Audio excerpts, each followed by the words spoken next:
शांति शांति ओम शांति। महात्मा गांधी। आज महात्मा गांधी 30 तारीख ऐतिहासिक तारीख है, जिसमें देश में देखा दो विचारों में कि एक विचार जो आज सत्ता में है उसमें महात्मा का किस तरीके से विचारों की हत्या तो नहीं कर पाई पर व्यक्ति की हत्या हुई, और कांग्रेस पार्टी का ये जो संकल्प है कि महात्मा जी के विचार कोई व्यक्ति के विचार नहीं थे, ये भारतवर्ष के विचार थे, प्राचीन हमारी सभ्यता और परंपरा के विचार थे।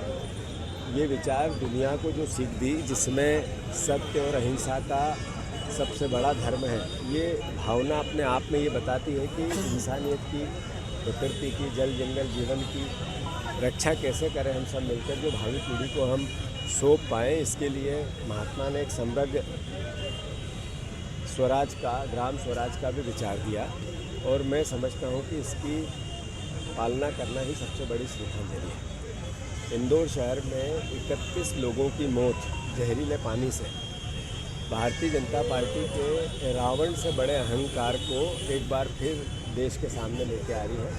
पिछले 1 महीने 1.5 महीने से ये जो प्रोसेस चल रहा है, जो अकल्पनीय संकट चल रहा है, और भारतीय जनता पार्टी का साथ साथ अहंकार भी चल रहा है। मुख्यमंत्री की असंवेदनशीलता भी चल रही है। वो यहाँ के प्रभारी मंत्री है। जब लोग मर रहे हैं तो हमारे नगर निगम के मंत्री छुट्टी पे चले गए। ये मैसेज है कि लोग मरते रहें, हम आनंद करेंगे, ये मैसेज है उसका। महापौर उसी अहंकार से बात कर रहा है जिस अहंकार से जहरीला पानी पब्लिक को पिलाया। मैं समझता हूँ इंदौर वासियों को जागना पड़ेगा, देखना पड़ेगा, समझना पड़ेगा कि आपने बार बार, मैं कई बार बोल चुका हूँ कि आपने इनको बहुत प्यार दिया, बहुत सम्मान दिया, बहुत जनप्रतिनिधित्व दिया। इनने पलटे में आपको क्या दिया? हम रोज़ रेंगते हैं ट्रैफिक में 3-3, 4-4 लोगों की मौत हो गई। ये ऐसा शहर, हमारा पहला शहर है, 31 लोगों की मौत।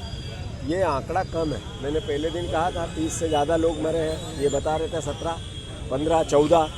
अभी मैं कह रहा हूँ 50 से ज़्यादा लोग मरे हैं। अभी सामने आए 31 लोग। मैं फिर इंदौर वासियों से आग्रह कर रहा हूँ, जागो आप सब। 3 तारीख को दिन कांग्रेस पार्टी फिर से इन परिवारों को श्रद्धांजलि के साथ इस कुंभकर्णी हत्यारी नगर निगम के खिलाफ प्रदर्शन कर रही है। मैं इंदौर वासियों से प्रार्थना करता हूँ, आप ज़्यादा से ज़्यादा तादाद में यहाँ।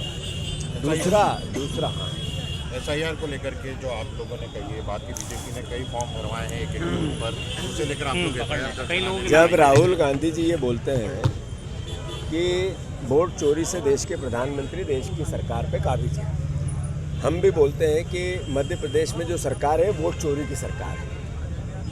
जब SIR में लगभग 45 लाख नाम कम हो रहे हैं और बीजेपी 30 लाख वोटों से जीती है, इसका मतलब है कि सच्चाई है। इंदौर शहर में 5 नंबर, 1 नंबर, 2 नंबर, राउंड, यहाँ लगभग एवरेज 1 लाख से 70,000 नाम कम हुए हैं। इसका मतलब है कि जो सारी सीटें जीती वो वोट चोरी से जीती थी। अभी बीजेपी ने सारे मंत्रियों की ड्यूटी लगा दी, इसलिए कि गलत नाम जुड़वाओ, और उसका असर भी दिखा कि बल्क में 7 नंबर फॉर्म कांग्रेस पार्टी के विचार के लोग, ST, SC, OBC के लोग, माइनॉरिटी के लोग, उनके नाम कटवाए जा रहे हैं। यानी आप वोट के अधिकार को छीनकर चुनाव जीतना चाहते हो। जो राहुल गांधी कह रहे हैं वो स्पष्ट करने लग गए, ये चोरी सीधे करने लग गए। कांग्रेस पार्टी ने निर्णय लिया है कि 7 नंबर फॉर्म का में अंकित है कि किसी ने भी गलत जानकारी देकर अगर नाम काटने की कोशिश की, अपराध है। मैं आज 2 बजे 2:30 बजे के बीच में मैं BLA 2 हूँ, एक बूथ का, जहाँ पे मैं रहता हूँ, उस बूथ पर FIR कराने जाऊँगा। पूरे मध्य प्रदेश में अब उन लोगों के खिलाफ FIR चालू होगी। मैंने पहले कहा था ये बात, आज ही नहीं कर रहा हूँ, जिन्होंने सही नाम कटवाने की कोशिश की, मतलब एक मत के अधिकार को छीनने की कोशिश की, वो क्राइम है, उसके खिलाफ हम अब FIR लिखाएंगे। मैं इसकी शुरुआत आज करूँगा। इस हफ्ते लगातार हर बूथ पर, हर विधानसभा में, हर वार्ड में, पूरे मध्य प्रदेश में कांग्रेस पार्टी उन लोगों के खिलाफ FIR लिखाएगी जिनने गलत तरीके से 7 नंबर फॉर्म का दुरुपयोग किया। फिर जो BL है जिन्होंने नाम काटना बिना जांच से उससे आगे की प्रक्रिया कर ली है ना, वो भी इसमें इन्वॉल्व हैं, उनके खिलाफ भी FIR करेंगे। तो हमारे बूथ पर मैं आज जाऊंगा, देखूंगा कि BLA की क्या हरकत थी। अगर BLA ने भी उनका साथ दिया तो उसके खिलाफ भी FIR लिखाएंगे, जिसने आवेदन दिया गलत उसके खिलाफ भी FIR लिखाएंगे। और ये राजेंद्र नगर थाने में 2 बजे में जाऊंगा। कई मुस्लिम इलाकों में बड़ी संख्या में नाम